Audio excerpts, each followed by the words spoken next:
మతస్థిమితం లేని అనాథల కోసం మనోబంధు ఫౌండేషన్ సేవలు అందించడం జరుగుతుందని Kakinada corporation incharge commissioner Sudhakar, red cross కార్యదర్శి కె శివకుమార్ పేర్కొన్నారు.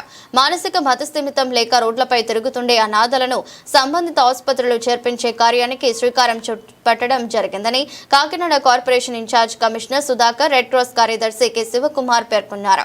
గురువారం కాకినాడ కార్పొరేషన్ సమావేశ మందిరంలో మనోబంధు ఫౌండేషన్ పోస్టర్ను ఆవిష్కరించారు.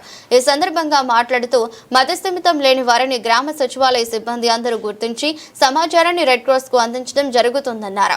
రెడ్ క్రాస్ ద్వారా మనోబంధు ఫౌండేషన్ కు వారిని అప్పగించడం జరుగుతుందన్నారు.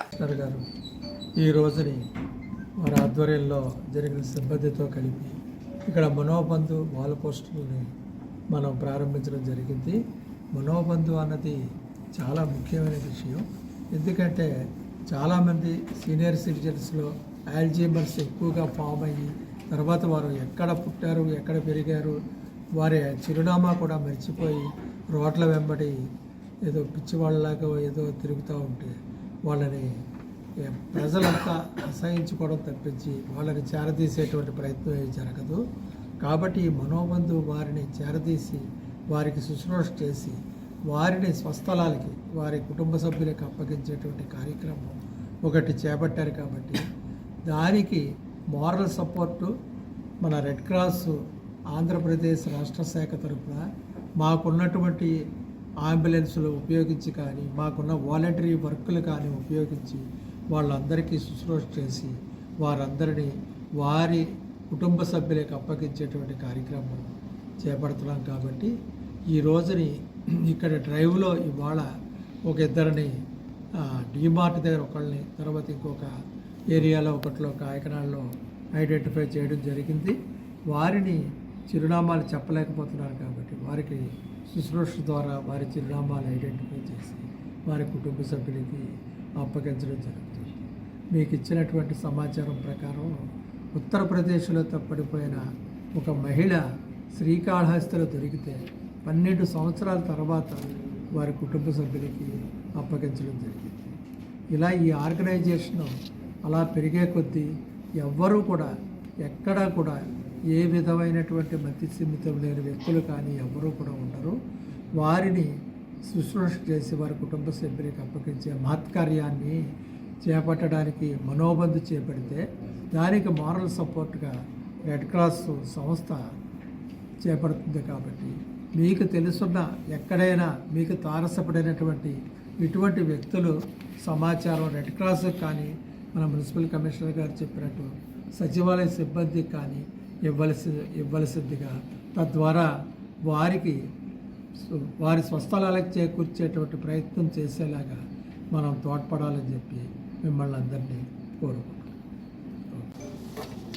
కాకినాడ సిటీ ప్రజలకు అదేవిధంగా మన కాకినాడ డిస్ట్రిక్టు ప్రజలకు మన మీడియా ద్వారా ఎలక్ట్రానిక్ అండ్ ప్రింట్ మీడియా ద్వారా తెలియజేసేది ఏంటంటే, మనకు ఒక మనబంధు ఫౌండేషన్ అనేది ఒకటి స్థాపించడం జరిగింది. మనబంధు అనే కార్యక్రమంతో అనే ట్యాగ్ లైన్ తోటి.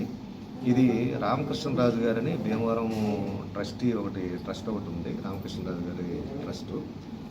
వారి యొక్క సౌజన్యంతో మన ఇక్కడ ఎవరైతే మన రెడ్ క్రాస్ సొసైటీ వాళ్ళు ఉన్నారో వాళ్ళ యొక్క సౌజన్యంతో ఈ మనోబంధు ఫౌండేషన్ అనేది స్థాపించడం జరిగింది.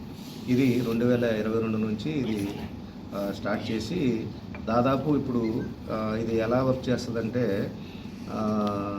త్రూ అవుట్ మన ఆంధ్రప్రదేశ్ స్టేట్ కాకుండా తెలంగాణ కూడా 2 స్టేట్ల మీద ఎవరైతే మతిస్థిమితం లేకుండా రోడ్ల మీద ఉంటారో, అనారోగ్యకరమైన పరిస్థితుల్లో, తర్వాత అక్కడ వాళ్ళు జీవిస్తున్నటువంటి పరిసరాలు కానీ ఇవన్నీ కూడా రోడ్ల మీద లేదా రోడ్ల పక్కన అట్లా నివసిస్తూ ఉంటారో వాళ్ళందరినీ ఐడెంటిఫై చేసి వాళ్ళని తీసుకొచ్చి రిహాబిలిటేషన్ సెంటర్కి తీసుకొచ్చి వారికి ట్రీట్మెంట్ కానీ తర్వాత అన్ని సదుపాయాలు కల్పించి మళ్ళీ తిరిగి వాళ్ళు యథాస్థానంలోకి అంటే పూర్వస్థితి అంటే ఏదైతే మతిస్థిమితం లేకుండా ఉన్నారో ఆ స్థితి నుంచి పూర్వపు స్థితి మామూలు స్థితికి తెచ్చే విధంగా చర్యలు తీసుకునే దిశగా ఈ యొక్క మనోబంధు ఫౌండేషన్ వారు పనిచేయడం జరుగుతూ ఉంది.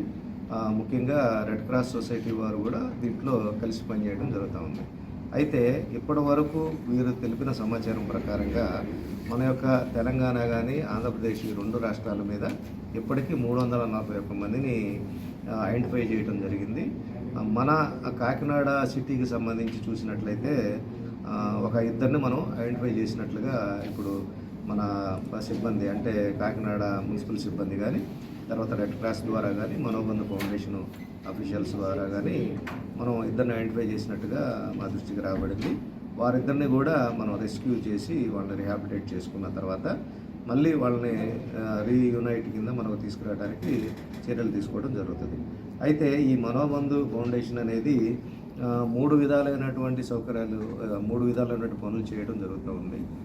వాళ్ళని రెస్క్యూ చేయడం ఒకటి, వాళ్ళని తీసుకొని రావడము, తర్వాత వాళ్ళని ఒక ప్రదేశంలో పెట్టి వాళ్ళకు ట్రీట్మెంట్ చేయడంతో పాటుగా వాళ్ళు తిరిగి పూర్వపు మళ్ళీ మామూలు స్థాయికి వచ్చే విధంగా వాళ్ళు ప్రయత్నాలు చేయడం జరుగుతూ ఉంది. కాబట్టి ఈ విషయంలో మన సిటీ ప్రజలను కానీ లేకపోతే కాకినాడ జిల్లా ప్రజలను కానీ కోరేది ఏంటంటే మీ మధ్య అక్కడ మీ పరిసరాల్లో ఎవరైతే ఇలాంటి వాళ్ళు సంచరిస్తూ ఉంటారో లేకపోతే అదే సరైన ఆహారం లేకుండా తర్వాత రోడ్ల పక్కన ఉంటూ మతి స్థిమితం లేకుండా ఎవరైతే ఉంటారో వాళ్ళందరి వివరాలు వెంటనే ఈ యొక్క ఫౌండేషన్కు తెలియజేసినట్లయితే ఈ ఫౌండేషన్ యొక్క కాంటాక్ట్ నెంబర్ కూడా మీకు ఇవ్వడం జరుగుతుంది.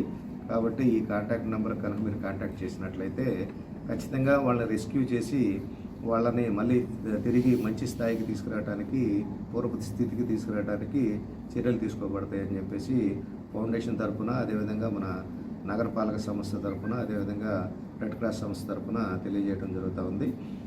ముఖ్యంగా మన సిటీ ప్రజలకు తెలియజేసేది ఏంటంటే మనకు దాదాపు ఇప్పుడు ఉన్నటువంటి మన 101 సచివాలయాలు మనకు ఉన్నాయి. ఈ సచివాలయాల పరిధిలో సిబ్బంది కూడా అక్కడ ఈ పని మీద పనిచేస్తారు. కాబట్టి మీకు దగ్గరలో ఉన్న సచివాలయానికి మీరు ఇన్ఫర్మేషన్ ఇచ్చినా కానీ వాళ్ళని మనం రెస్క్యూ చేసి రిహాబిలిటేషన్ సెంటర్కి తీసుకెళ్ళడానికి చర్యలు తీసుకోబడతాయని ఇందు మూలంగా తెలియజేయడం జరుగుతుంది.